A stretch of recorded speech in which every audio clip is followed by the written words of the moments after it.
Wewe mkune kitambi cha mchungaji kidogo. Nia mtaki utumishi. Sawa.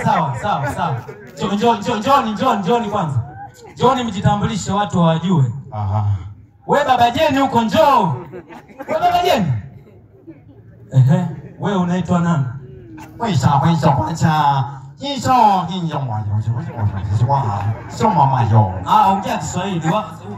Wewe hujui hawa ni Waswahili? Huyu hapa amesema anaitwa Jordan. Ila sema yeye amezoea kuongea Kichina. Wewe. Naitwa Kingwendu. Toka pale sasa.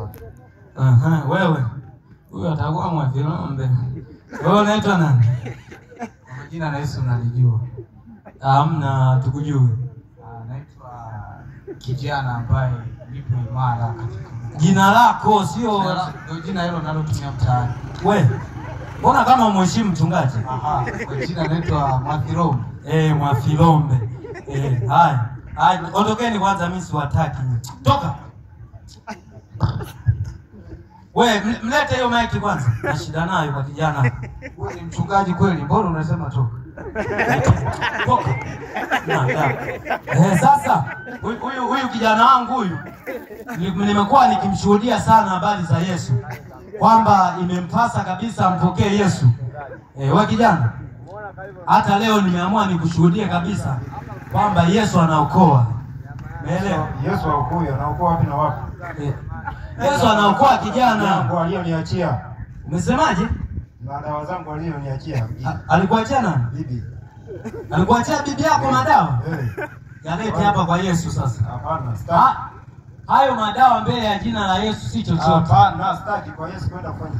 Wewe unawafahamu wachawi? Wachawi ndio nini? Wataukaba usiku wa leo. Wewe njoo kwa Yesu. Dawa zangu ninazo, wewe huwezi kukanikaba. Wewe kinga ya kweli ipo kwa Yesu. Hapana. Kweli? Kinga ninazo. Mimi bwana, kesho sije kwanza kusema mchungaji nataka kuniombea, kandi leo nakushuhudia utaki kuokoka. Hapana, sitaki kuokoka. Yesu ndio nini? Yesu sitaki. Haya sawa. Umesemaje?